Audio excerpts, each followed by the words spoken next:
आज आएर बल्ल परिवारको महत्त्व बुझ्यो। ढिला भइसक्यो बुहारी।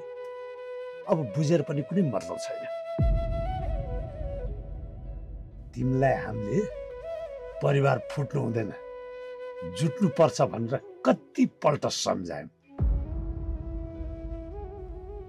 तिमीले हाम्रो कुरालाई कहिले स्वीकार्यौ?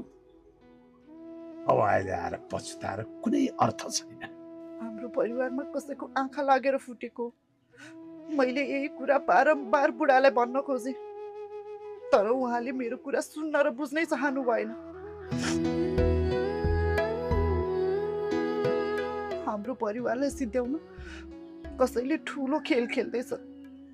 यो खेललाई सिद्ध्याउन हामी एकजुट हुन जरुरी छ। जे नहुनु थियो भइसक्यो। अब हामी यहाँ नबसौँ, सहर जाउँ। सहरको घरमा पनि तपाईँहरूको लगानी परेको छ। त्यो घरको माया लाग्दैन बुवा?